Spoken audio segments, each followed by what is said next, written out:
Un cordial saludo. Un día más, con la gracia del Señor, proseguimos el comentario del Catecismo de nuestra Madre la Iglesia. Dando un paso más, profundizando en...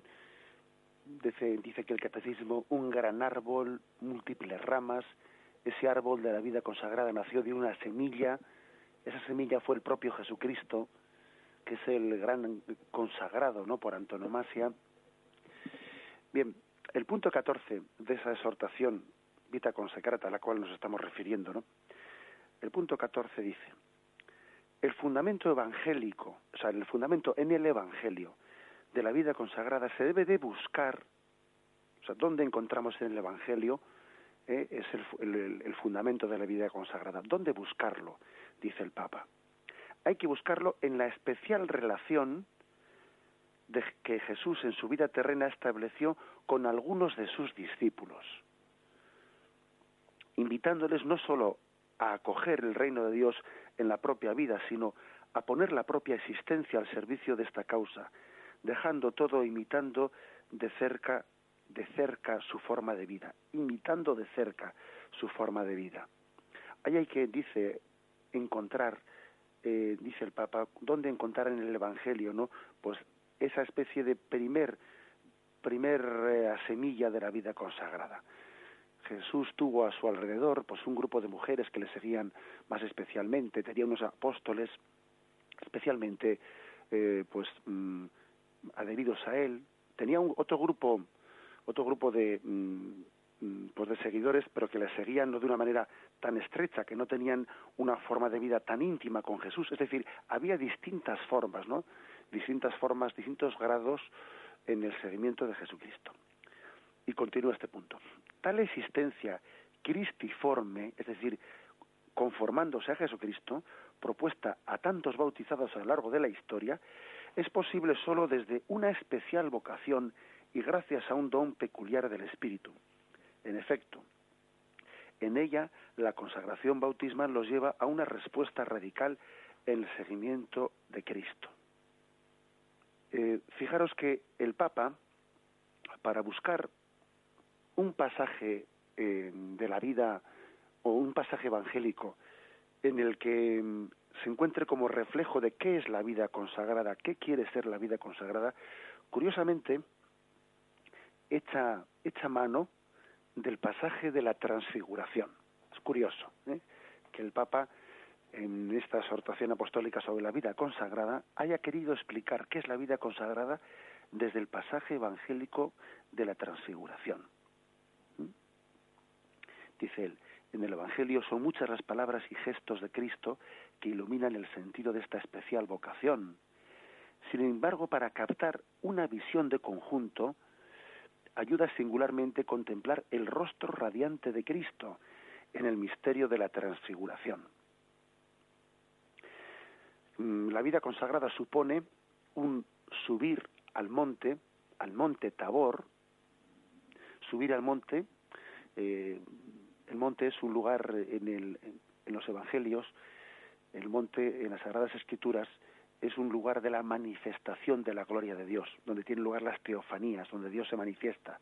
Acordaros del monte Sinaí, en lo alto del monte que está más cerca del cielo, ¿no? Pues de esa manera singular se quiere como manifestar Dios. Supone un subir al monte y luego también implica un bajar del monte, para ser testigos suyos ante los demás.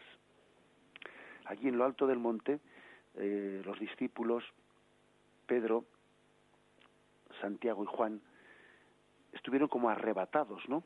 Porque estaban como rozando el horizonte de la eternidad y luego tuvieron que volver a la vida cotidiana para ser testigos de aquello que habían visto. Fijaros, por lo tanto, que el Papa recurre al pasaje de la transfiguración, primero por lo que supone de intimidad con Jesucristo, de subir con él a lo alto de un monte para tener una experiencia más íntima. Y el hecho de que allí no estuviesen los 12 apóstoles, sino que estuviesen 3 únicamente, también ya indica, bueno, pues que no quiere decir que los demás apóstoles, entendedme bien, no estuviesen llamados a la misma intimidad que Pedro, Santiago y Juan. No me atreveré yo a decir eso. Quiere decir que indica que la vida consagrada supone una intimidad especial. indica ya una intimidad a la cual no tiene por qué estar llamado todo el mundo. Supone, por una parte, un alejamiento del mundo, porque supone un apartarse.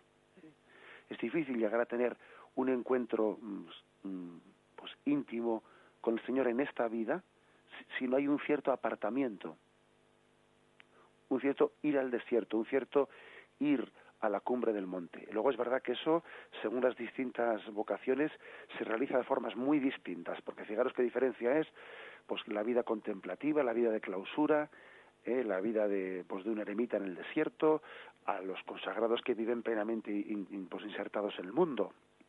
O sea que hay que decir que luego esto tiene formas muy distintas, ¿no?, de realización, pero sí que es necesario tener un carisma interior de que para poder tener, ¿no?, pues ese encuentro de manifestación de intimidad con Dios, hace falta un apartar, en cierto sentido, nuestro corazón del mundo. La vida del consagrado tiene también ese componente. Cuando dice San Pablo en Colosenses, nuestra vida está escondida con Cristo en Dios, que es un texto que en un sentido se puede aplicar a todos los bautizados, por cierto, a todos los bautizados, pero sí que es verdad que se puede aplicar de una manera todavía más específica a los consagrados.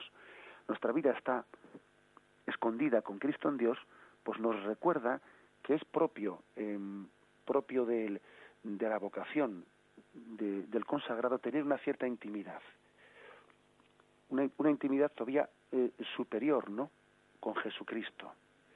Todos los cristianos tenemos que vivir en el mundo sin ser del mundo. Todos los cristianos tenemos que tener una cierta distancia del mundo, porque esa carta de Diogneto lo insiste mucho. Vivid en el mundo sin ser de este mundo. Pero sin embargo, en la vida consagrada, esa llamada a tener una intimidad con Cristo esposo se hace más intensa. Uno para tener una relación directa con Cristo esposo necesita una intimidad. Bien. En segundo lugar, hay que ver que allí, cuando se les manifiesta esa gloria, el deseo que tuvieron aquellos apóstoles es el decir, qué bien se está aquí, hagamos 3 chozas, quedémonos aquí para siempre, ¿no? Por tanto, la vida consagrada está de alguna manera manifestando un encuentro escatológico, un encuentro que desearía ser para siempre. Está como pregustando la vida eterna. Es una pregustación. Es como un rayo de luz que entra desde la vida eterna en esta vida temporal. La vida consagrada quiere pregustar esa intimidad del cielo. Es una experiencia singular, ¿no? Es una experiencia de lo absoluto. Qué bueno es estar aquí. Y fijaros que lo grande de la vida consagrada es que manifiesta esto estando en plena, pues, desposesión de los medios materiales, pues porque sencillamente manifiesta eso, qué bueno es estar aquí, viviendo en pobreza, viviendo en obediencia, y dice, qué bueno es estar aquí, es decir, el gozo pleno viene sencillamente de estar con Dios, de que Él sea el único tesoro. Mientras que en esta vida, a veces los momentos de felicidad se tienen cuando uno disfruta de las cosas creadas, lo propio de la vida consagrada es tener el gozo pleno no ya en las cosas creadas, sino en el creador de las cosas. Bueno, pues eso casi es lo específico de la vida consagrada. Hacer el gozo pleno no ya de la creación de Dios, no ya que la creación de Dios sea nuestro gozo, ¿no?, sino que aquel que está llamado a la vida consagrada hace el tesoro de su corazón no de la creación de Dios, sino del Creador. Es por lo tanto una especie de, como dice Juan Pablo II, con particular elocuencia, es el carácter absoluto, absoluto de que solo Dios hace feliz al hombre. Es una proclamación delante de este mundo de la vida consagrada cuando se dice qué hermoso es estar aquí, dedicarnos para ti, concentrarnos únicamente de modo exclusivo en ti. Es como dice Juan Pablo II, es el carácter absoluto del solo Dios. Porque es verdad que las criaturas nos remiten al Creador, pero tenemos que reconocer que a veces nos quedamos por el camino y uno se pierde en las criaturas en llegar al Creador. Y la vida consagrada manifiesta ante este mundo que lo importante al final, lo único importante, lo único que va a quedar, lo único que va a permanecer es el solo Dios basta. Este es, por lo tanto, el marco en el que Juan Pablo II explica lo que es la vida consagrada. En el alto del monte Tabor, aquellos discípulos tuvieron una teofanía, una manifestación, una experiencia de que solo Dios basta. Y la vida consagrada es una manifestación delante del mundo de que la felicidad del hombre, la felicidad plena, no está ya. Es más que el disfrute de las criaturas conforme a Dios. Es que es el disfrute de Dios mismo. Hay una explicación hermosísima y también es cierto que en la segunda parte, pues Jesús no les permite a esos 3 apóstoles que le pedían quedarse allí, no les permite esa sugerencia de hagamos 3 chozas, sino que les hace bajar abajo. Con lo cual también hay que decir que la vida consagrada supone no únicamente ese aislamiento, ese estar a solas con Dios, sino supone bajar de ese monte Tabor para ser testigos de ese encuentro con Dios.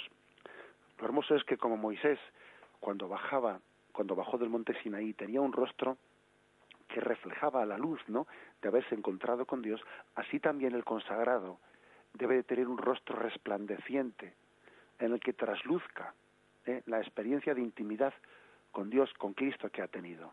Tiene que reflejar ante el mundo, ¿no?, pues ese rostro transfigurado, como Moisés que había bajado del monte Sinaí. Lo meditamos y continuamos enseguida.